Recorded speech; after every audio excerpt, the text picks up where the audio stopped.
ദുരന്തബാധിതരെ അവഗണിച്ചതിനെ കോൺഗ്രസ് പ്രതിഷേധം കോഴിക്കോട് പുരോഗമിക്കുകയാണ്. ഷാഫി പറമ്പിൽ MP ഉദ്ഘാടനം ചെയ്യുകയാണ്. ഇപ്പോൾ പാലക്കാട്ടെ ബ്രൂവറി വിവാദം പ്രതിപക്ഷം സഭയിൽ ഉന്നയിക്കുകയാണ്. ഇപ്പോൾ രമേശ് ചെന്നിത്തല സംസാരിക്കുകയാണ് സഭയിലേക്ക്.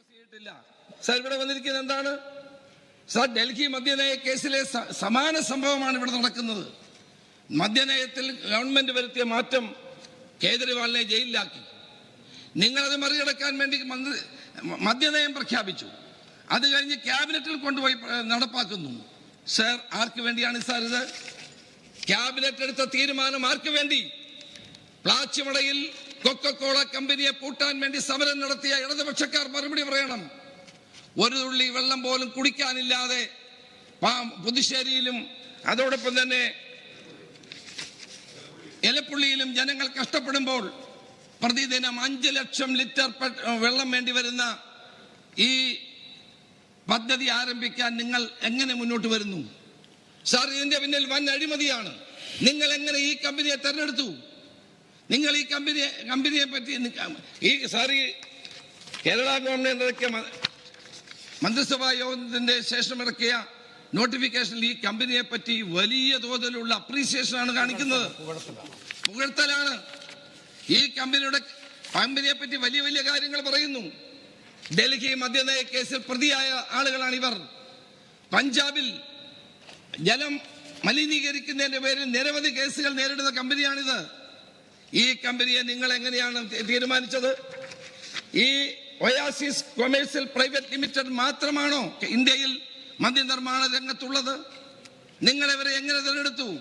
Sir, it is favouritism, it is nepotism, it is amount corruption എന്ന് ഞാൻ പറയാൻ ആഗ്രഹിക്കുകയാണ്. കേരളത്തിൽ നിങ്ങൾ പാലക്കാട് എന്ന് പറയുന്ന ഈ പ്രദേശം എങ്ങനെയുള്ള പ്രദേശമാണ്? മഴനിഴൽ പ്രദേശമാണ്. അവിടെ വെള്ളം കിട്ടുന്നില്ല. ബഹുമാനപ്പെട്ട മന്ത്രി പറഞ്ഞു, ഞങ്ങൾ മഴവെള്ളത്തിൽ സംഭരിച്ച് ഈ പദ്ധതി നടപ്പാക്കുമെന്ന്. സാർ, മഴനിഴൽ പ്രദേശത്ത് എത്ര മഴ കിട്ടും സാർ? നിങ്ങൾ ശാസ്ത്രീയമായ പഠനം നടത്തിയിട്ടുണ്ടോ?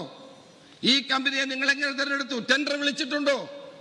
ഇതല്ലാതെ വേറെ കമ്പനികളുണ്ടോ എന്ന് പരിശോധിച്ചിട്ടുണ്ടോ? അപ്പോൾ നിങ്ങൾ ഒരാൾക്ക് കൊടുക്കാൻ മനഃപൂർവ്വമായി ആഗ്രഹിച്ച് താല്പര്യമെടുത്ത് ഇവിടെ ഈ കമ്പനിക്ക് വേണ്ടി ബ്രൂവറിയും ഡിസ്റ്ററിയും എത്തനോളും ഉണ്ടാക്കാനുള്ള അനുവാദം നിങ്ങൾ കൊടുത്തു. നിങ്ങൾ മലബാർ ഡിസ്റ്ററീസ് ഉണ്ടല്ലോ, സംസ്ഥാന ഗവൺമെന്റ് പദ്ധതി കമ്പനിയല്ലേ? അവർക്ക് നിങ്ങൾ ഏതെങ്കിലും തരത്തിലുള്ള അനുവാദം കൊടുത്തോ? കേരളത്തിൽ ഉൽപ്പാദിപ്പിക്കുന്ന മദ്യം കേരളത്തിൽ തന്നെ, ഉദാഹരണം ജവാൻ എന്ന് പറയുന്ന മദ്യത്തിന് ഇപ്പോൾ വെള്ളം കൊടുക്കുന്നില്ല, വെള്ളമില്ലെന്നാ പറയുന്നത്. അത് മലബാർ ഡിസ്റ്ററീസ് ആണ്. ഇപ്പം അവർക്ക് എന്തുകൊണ്ട് നിങ്ങൾ അനുവാദം വെള്ളം കൊടുക്കുന്നില്ല? കെൻഫ്രയിലെ വ്യവസായങ്ങൾക്ക് വെള്ളം കൊടുക്കുന്നില്ല. വ്യവസായങ്ങൾക്ക് പ്രവർത്തിക്കാൻ കഴിയുന്നില്ല. ജനങ്ങൾക്ക് കൂടി വെള്ളം കിട്ടുന്നില്ല. അവിടെയാണ് ബഹുമാനപ്പെട്ട മുഖ്യമന്ത്രി അങ്ങ് ഈ കമ്പനിക്ക് അനുവാദം കൊടുത്തിരിക്കുന്നത്. ഇത് നഗ്നമായ അഴിമതിയാണ്, കൊള്ളയാണ് എന്ന് പറയേണ്ടി വരുന്നു. മാർക്സിസ്റ്റ് പാർട്ടിക്ക് എന്നും എക്സൈസ്